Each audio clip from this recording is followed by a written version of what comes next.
"You're running Bitcoin mining during heart surgery." I said it quiet, matter of fact, like I was telling Dr. Colin Roussel his coffee was cold.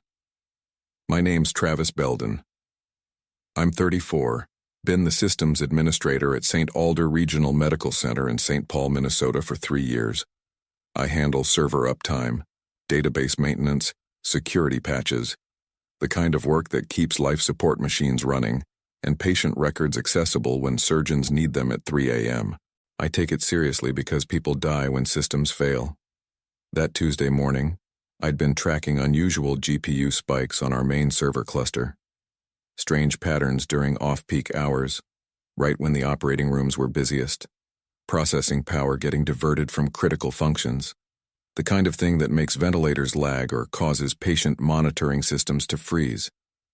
So I dug deeper, found unauthorized mining scripts buried in the server logs, cryptocurrency wallets, transaction histories. All traced back to one registered address that belonged to Dr. Roussel, our Chief Innovation Officer, who'd been hired 6 months ago to modernize hospital operations. He'd been siphoning computing power from life-critical systems to mine digital currency, while patients were on operating tables. When I walked into his office that morning with printouts of the evidence, he didn't even look surprised. Just leaned back in his chair and smiled like I was some kid who'd figured out where he hid the cookies. "Travis," he said, "you're too narrow-minded for real tech innovation." I set the papers on his desk. "Visionary programmers find creative revenue streams," he continued. "Hospitals need alternative income sources. This is forward thinking." I stared at him. This man was talking about innovation while potentially compromising surgical equipment during operations. "The servers are running hot," I said. "Patient monitoring systems are experiencing micro delays." "Negligible impact," he waved his hand. "I've run the calculations." "You've run calculations on acceptable risk to patient safety?" "You wouldn't understand the bigger picture." That's when I knew. This wasn't incompetence or oversight, it was deliberate, calculated. He knew exactly what he was doing and didn't care about the consequences. I picked up the papers from his desk. "Understood," I said. Walked out of his office, went back to my workstation, started making copies of everything. Full audit trails, IP logs, code snippets, timestamps, wallet addresses, transaction records, everything that proved what was happening and when. Something in his voice told me this conversation wasn't over. That quiet confidence of someone who thought he held all the cards. He was wrong about that. I'd worked in hospital IT for 8 years before St. Alder, started at a smaller facility in Duluth, moved down to the Twin Cities when my dad got sick. Wanted to be closer to family while he went through treatments. Healthcare technology isn't glamorous work. You're the guy people call when the pharmacy system crashes or when a doctor can't access patient charts. Long hours, high stress, but it matters. Every system I maintain could mean the difference between life and death for someone's father, mother, kid. That's what made Dr. Roussel's attitude so disturbing. He'd been brought in as part of a hospital modernization initiative. Young, charismatic, talked a good game about digital transformation and revenue optimization. The board loved him. He had degrees from prestigious schools and experience at tech startups. But from day one, something felt off. He'd make requests that didn't make sense, asking for admin access to systems he had no business touching, wanting detailed reports on server capacity during peak hours. When I'd explain security protocols or mention compliance requirements, he'd get this look like I was being deliberately difficult. "We need to think outside traditional frameworks," he'd say. "Disrupt legacy thinking." The other IT staff started avoiding him. Janet from database management told me he'd asked her to install experimental monitoring software without going through proper channels. Kevin from network security mentioned strange requests for firewall modifications. But the red flags really started piling up 3 months ago. Server performance began degrading during surgical hours. Nothing catastrophic, but noticeable. Response times slowing down. Backup systems triggering more frequently. The kind of problems that shouldn't happen with our hardware. I ran diagnostics, updated drivers, optimized database queries. Nothing explained the pattern. Then I started noticing the timing. The performance issues correlated with periods when Dr. Roussel was in the building. Late nights, weekends, early mornings. Times when administrative oversight was minimal. I mentioned it to my supervisor, but she was dealing with budget cuts and staff shortages. Told me to keep monitoring and document anything unusual. So I did. Started logging everything. Server loads, network traffic, user access patterns. Built a comprehensive picture of what was happening to our systems. The mining operation was sophisticated, hidden in legitimate-looking processes, scheduled to run during specific windows, designed to avoid detection by standard monitoring tools. Someone had put real thought into this. That's what bothered me most. This wasn't some amateur mistake. Dr. Roussel had planned this carefully, knowing exactly what risks he was creating for patients. When I finally confronted him, his response confirmed my worst suspicions. He wasn't just aware of the risks. He'd calculated them and decided they were acceptable. That's when I knew this went deeper than just unauthorized server usage. The termination notice came the next morning. Effective immediately, the HR director said, sliding the paperwork across her desk. Unauthorized access to restricted administrative tools. Violation of company policy regarding system security protocols. I read through the document. Every accusation was technically accurate but completely twisted. Yes, I'd accessed server logs. Yes, I'd traced network traffic patterns. Yes, I'd examined user account activities. All things that were literally part of my job description. These are routine diagnostic procedures, I said. Dr. Roussel feels you've overstepped your authority, she replied. He's recommended immediate termination to protect sensitive hospital operations. I sat there for a moment, letting it sink in. The man who'd been illegally mining cryptocurrency on hospital servers was firing me for discovering his operation. What about the mining scripts? I asked. I'm not sure what you're referring to. She genuinely didn't know. Dr. Roussel had spun this as an IT security issue, painting me as a rogue administrator who'd violated protocol. Clean narrative. No mention of the actual evidence I'd found. I signed the termination papers without arguing, handed over my access badge and building keys, walked out to my truck and sat in the parking lot for 20 minutes. Not angry, just thinking. This wasn't about my job anymore. Dr. Roussel had made a critical miscalculation. He thought firing me would make the problem disappear, that removing the person who'd discovered his operation would somehow erase the evidence. But I'd already backed up everything. Full documentation stored in multiple locations, timestamps proving when the mining activities occurred, transaction records showing where the profits went, correlation data demonstrating the impact on hospital systems during surgical procedures. He'd gotten rid of the witness, but not the testimony. I started my truck and drove home. Spent the afternoon organizing the evidence into a comprehensive report. IP addresses, wallet transactions, system performance logs, everything laid out in chronological order with clear documentation of the patient safety implications. Then I made a phone call. The Minnesota Department of Health has a fraud reporting hotline. Takes about 10 minutes to file a formal complaint if you have proper documentation. They ask detailed questions about the mining operation, the timing during surgical procedures, and the potential impact on patient care. We'll need to forward this to the medical board, the investigator said, and probably the Office of the Inspector General. This involves potential violations of federal healthcare regulations. I understand. Are you willing to provide testimony if needed? Yes. I hung up and made dinner, watched the news, went to bed early. Dr. Roussel thought he'd solved his problem by eliminating me. He was about to discover he'd only made it bigger. The investigation started Tuesday morning. I was having coffee at home when my phone rang. Unknown number with a Minnesota area code. Mr. Belden? This is Special Agent Patricia Walsh with the Office of Inspector General. We've reviewed your complaint regarding cryptocurrency mining at St. Alder Regional Medical Center. Can you meet with our forensic team this afternoon? Yes. We'll need access to your documentation, and we'll want you present when we examine the hospital servers. 2 hours later, I was walking back into St. Alder with 3 federal investigators and a forensic computer specialist. The look on Dr. Roussel's face when he saw me in the lobby was worth the entire ordeal. "What's the meaning of this?" he demanded, approaching our group.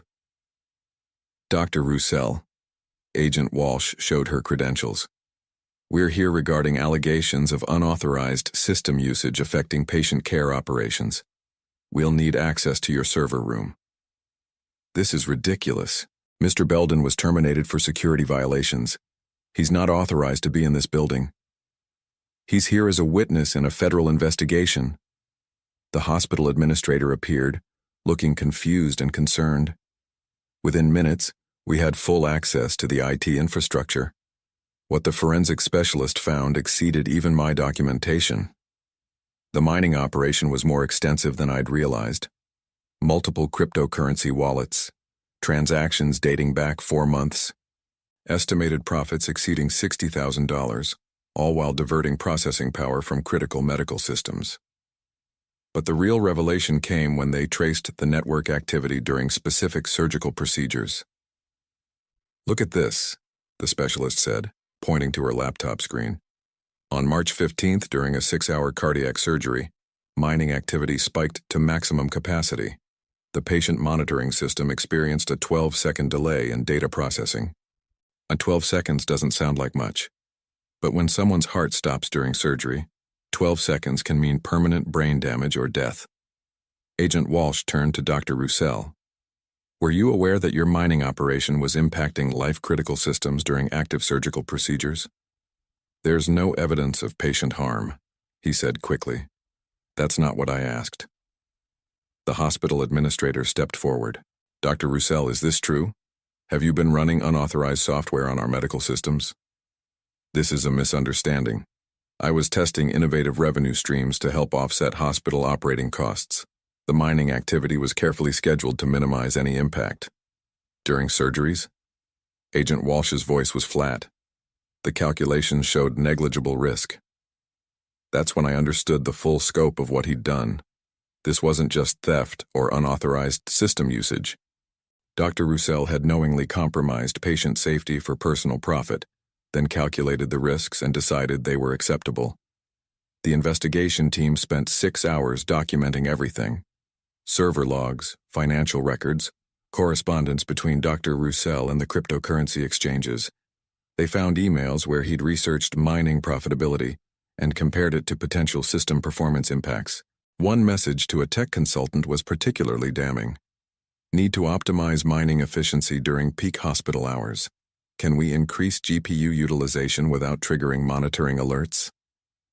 Another email discussed acceptable latency thresholds for medical equipment and whether brief delays in patient monitoring would be noticed by surgical staff.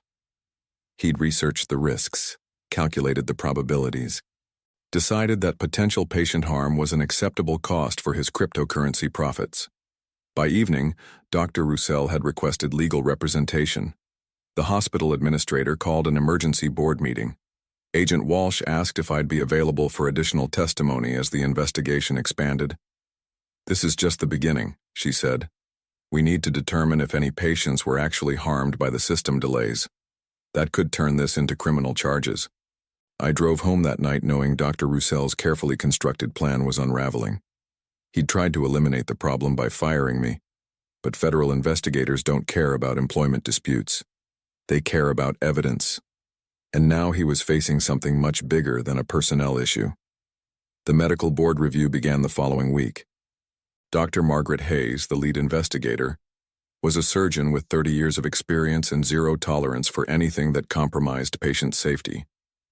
She'd reviewed cases involving medical malpractice, equipment failures, and administrative negligence. She'd never seen anything like Dr. Roussel's operation.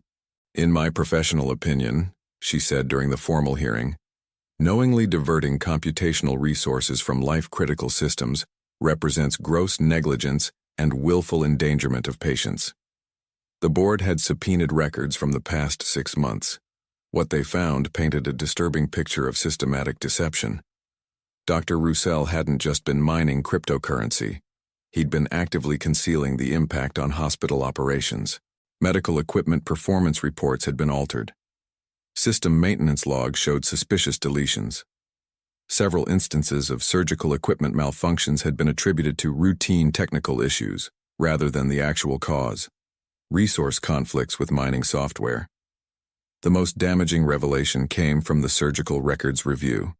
On April 3rd, during an emergency appendectomy, the patient monitoring system had experienced a 47-second delay in displaying vital signs. The surgical team had noticed the anomaly, but assumed it was equipment lag. The patient survived, but the delay had prevented early detection of blood pressure fluctuations that required immediate intervention. On April 22nd, an anesthesia monitoring system had frozen for 18 seconds during a routine gallbladder removal. Again, the surgical team compensated, but the incident created unnecessary risk and stress during the procedure. On May 7th, the most serious incident. During a complex brain surgery, imaging systems had experienced processing delays that forced the surgical team to pause the operation for 3 minutes while equipment recalibrated. 3 minutes of uncertainty during brain surgery. Because Dr. Roussel wanted to mine Bitcoin. The board also discovered financial irregularities beyond the cryptocurrency operation. Dr. Roussel had been billing the hospital for system optimization consulting while actually installing mining software. He'd submitted purchase orders for high-performance graphics cards, claiming they were needed for medical imaging enhancements. The cards had been diverted to cryptocurrency mining. He'd also created fake vendor invoices for security software that was actually mining pool access fees. The total theft exceeded $120,000 in equipment and billing fraud, plus the cryptocurrency profits. But the board was most concerned about the pattern of deception. This wasn't opportunistic misconduct, Dr. Hayes explained. Dr. Roussel systematically concealed his activities while knowingly creating risks to patient safety. He falsified maintenance reports, deleted system logs, and misrepresented equipment malfunctions to avoid detection. The investigation also revealed that Dr. Roussel had been researching similar operations at other hospitals. Email records showed correspondence with cryptocurrency mining forums where he'd discussed hospital server mining opportunities and shared strategies for avoiding detection by IT security teams. He'd planned to expand the operation to other medical facilities if St. Alder proved successful. The medical board's final report was devastating. Dr. Colin Roussel demonstrated willful disregard for patient safety, systematic deception of hospital administration, theft of institutional resources, and fraudulent billing practices. His actions represent a fundamental violation of medical ethics and professional standards. They recommended immediate license revocation, criminal prosecution, and permanent prohibition from healthcare administration roles. The State Medical Board voted unanimously to accept the recommendations. Dr. Roussel's medical license was suspended pending criminal charges. The hospital terminated his employment and initiated civil proceedings to recover stolen funds. The Office of Inspector General referred the case to federal prosecutors for wire fraud and healthcare fraud charges. By the time everything was documented and filed, Dr. Roussel was facing 15 federal charges and potential prison time of up to 20 years. His innovative revenue stream had cost him his career, his freedom, and his professional reputation. Meanwhile, I was fielding job offers from 3 different hospital networks. The federal prosecutors moved faster than anyone expected. Within 2 weeks of the medical board's report, Dr. Roussel was indicted on 14 counts of wire fraud, healthcare fraud, and computer crimes. The Justice Department wanted to make an example of someone who'd compromised patient safety for personal profit. The case attracted national attention. Healthcare cybersecurity experts called it unprecedented. The idea that a hospital administrator would risk patient lives to mine cryptocurrency became a symbol of everything wrong with prioritizing profits over care.